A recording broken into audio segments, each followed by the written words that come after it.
اور اب آپ کو پتہ بھی چل گیا ہوگا کہ میں ان کا نام اس لیے نہیں لیتا آئینی بینچ میں سے کیونکہ انہوں نے ثابت بھی کر دیا کل جس طرح کہ انہوں نے ریمارکس دیے. وہ آئینی بینچ میں بیٹھے ضرور ہیں لیکن وہ آئینی بینچ میں میری یہ توقع ہے کہ وہ بیٹھ کر اور اپنے ضمیر کے مطابق فیصلے کریں گے. لیکن جہاں تک محمد علی مظہر صاحب کا معاملہ ہے تو محمد علی مظہر صاحب آگے وہ کیونکہ محمد علی مظہر صاحب کے بارے میں یہ تاثر بہت سٹرونگ بن گیا ہے کہ وہ اگلے چیف جسٹس پاکستان بننا چاہتے ہیں اور ان کو پتہ ہے کہ یہ نظام یہ ادارے اور یہ حکومت نون لیگ شریف خاندان سرداری ان کے ساتھ ان کے ذریعے ہی چیف لگا جا سکتا ہے. تو یہ تاثر ان کے لیے بہت تباہ کن ہے اور بڑا افسوسناک ہے اور وہ اس طرح کی ریمارکس بھی دے رہے ہیں جس سے اس تاثر کو تقویت مل رہی ہے. تو بہرحال آئینی بینچ کے میں ہم جن کو ہم یہ کہہ سکتے ہیں کہ نون لیگ نے ان کو دل و جان سے سلیکٹ کیا ہے کہ یہ جج نون لیگ نے اپنے حامی جج سمجھ کے کیا ہے. ان میں حسن اظہر رضوی صاحب شامل نہیں ہیں لیکن کیونکہ اب آپ نے فگر پورا کرنا تھا تو حسن اظہر رضوی صاحب کو شامل کیا گیا اور عائشہ ملک صاحبہ کو شامل کیا گیا. ورنہ نون لیگ کو جن ججوں پر دل و جان سے اور ایمان کی حد تک اعتماد ہے ان میں بھی محمد علی مظہر صاحب ایسے نہیں ہیں. محمد علی مظہر صاحب یہ آئینی بینچ میں آنے کے بعد ان کا رویہ بدلا ہے, ان کے ریمارکس بدلے ہیں, ان کا مزاج بدلا ہے اور اس لیے پھر کہا جاتا ہے کہ وہ چیف بننے کے لیے سارا کچھ کر رہے ہیں. ورنہ نون لیگ کو دل و جان سے جن پہ اعتماد ہے اور ایمان ہے اس میں امین الدین خان صاحب ہیں, جمال خان مندوخیل صاحب ہیں, مسرت ہلالی صاحب ہیں, نعیم اختر افغان صاحب ہیں. یہ چار وہ جج ہیں جو قاضی فائز صاحب کے ساتھ تقریباً ہر کیس میں ان میں سے ہی ججز ہوتے تھے اور نون لیگ ان کو سمجھتی ہے کہ یہ جانشین ہیں قاضی فائز عیسیٰ صاحب کے اور یہ ان کی لیگیسی کو لے کے چل سکتے ہیں. تو نون لیگ ان کا بہت احترام بھی کرتی ہے, ان سے بہت عقیدت بھی رکھتی ہے, ان سے بہت محبت بھی رکھتی ہے. زرداری بھی ان کو پسند کرتے ہیں ججز کو اور اسی لیے ان کو آئینی بینچ میں شامل کیا گیا ہے. اور اس کے بعد امین الدین خان صاحب نے شاہد بلال حسن صاحب کا نام دیا ہے اور اسی طرح سے اس آئینی بینچ میں دو ایسے ججز ہیں جن کو آپ نہیں کہہ سکتے کہ وہ ان کو نون لیگ نے اپنی پسند کی وجہ سے شامل کیا. ان کو اس لیے شامل کیا کہ ظاہر ہے وہ اپنے نمبر پورا کرنا تھا. وہ ایک حسن اظہر رضوی صاحب ہیں اور ایک جسٹس عائشہ ملک صاحب ہیں. عائشہ ملک صاحبہ کا تو خیر کوئی ڈھکی چھپی بات نہیں ہے, جتنے وہ دبنگ فیصلے کرتی ہیں, جس طرح سے وہ اپنے حلف کے مطابق چلتی ہیں, تو ان کا تو مطلب ان کا تو کیا اس آئینی بینچ میں کسی کے ساتھ بھی ان کا کمپیریزن ویسے نہیں بنتا. تو اب ذرا دوسرا جو عمران خان صاحب نے کہا ہے کہ کیونکہ عدلیہ کو فتح کر لیا گیا ہے یہاں پہ کچھ نہیں ہو سکتا, تو عمران خان صاحب نے کہا ہے کہ جو پاکستان کے اندر ہو رہا ہے, جو شہباز گل کے ساتھ ہوا, پھر اعظم سواتی کے ساتھ ہوا, جو کسٹوڈیل ٹارچر, اور پھر جو ضلع شاہ کے ساتھ ہوا, اور جو اب سمیع وزیر جو ہیں ان کے ساتھ ملٹری کورٹس کی کسٹڈی میں ہوا ہے, تو عمران خان صاحب نے کہا ہے کہ اب ہم یہ معاملات عالمی سطح پر لے کر جائیں گے, عالمی اداروں کے پاس لے کر جائیں گے. اب دیکھیں نا, یہی وہ بدقسمتی ہے کہ جب پاکستان کے اندر تمام راستے بند کر دیے گئے ہیں کہ ووٹ کے ذریعے بھی آپ تبدیلی نہیں لا سکتے, یعنی حکومت نہیں بدل سکتے, آپ عدالتوں کے ذریعے مینڈیٹ واپس نہیں لے سکتے, انصاف نہیں لے سکتے, آپ سڑکوں پہ آگے احتجاج نہیں کر سکتے, 26 نومبر ہو جائے گا, تو پھر ظاہر ہے انٹرنیشنل فورمز کے علاوہ کون سے فورم بچتے ہیں. عمران خان نے یہ پیغام دیا اوورسیز پاکستانیوں کے نام, ایک ریمیٹنسز والی کال کے حوالے سے اور ایک کہ ہم عالمی سطح پر ان معاملات کو اٹھائیں گے. اور علیمہ خان نے جو نام لیے اس میں عامر فاروق صاحب کا بھی نام لیا, قاضی فائز عیسیٰ کا بھی نام لیا, آئینی بینچ کا بھی نام لیا, اور عمران خان کا آئینی بینچ کے بارے میں بڑا کلیئر موقف ہے کہ اس آئینی بینچ نے اپنا منہ کالا کیا ہے ملٹری کورٹس میں سویلینز کے ٹرائل کی اجازت دے کر. اور یہ جو پچھلے 4-5 دن سے تماشا لگا ہوا ہے نا, اس پہ ذرا الگ سے میں کسی ویڈیو میں بات کروں گا کہ آئینی بینچ کے سامنے کیا ہو رہا ہے. اب ذرا آپ بہت یہ امپورٹنٹ میڈیا ٹاک ہے علیمہ خان صاحبہ کی اور شعیب شاہین صاحب کی, اور میں شعیب شاہین صاحب کو مطلب بڑے زبردست طریقے سے انہوں نے آ کے بات کیا. یہ وہ باتیں جو پی ٹی آئی کو کرنی چاہیے, پی ٹی آئی کی لیڈرشپ کو روز پریس کانفرنسز میں کرنی چاہیے.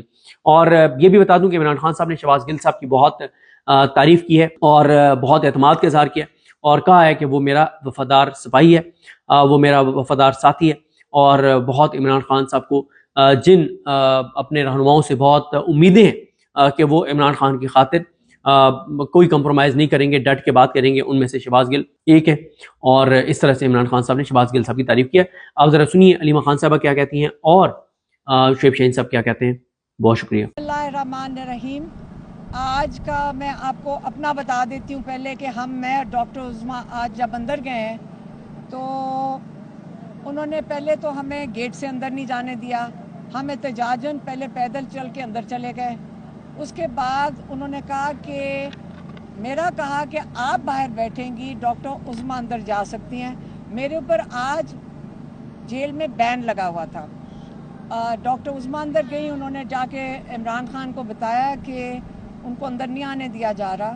تو عمران خان نے پہلے 1-2 دفعہ جج کو کہا, پھر عمران خان نے کورٹ کی پروسیڈنگز روک دیں کیونکہ انہوں نے کہا کہ اگر ہماری فیملی کو اسی طرح آپ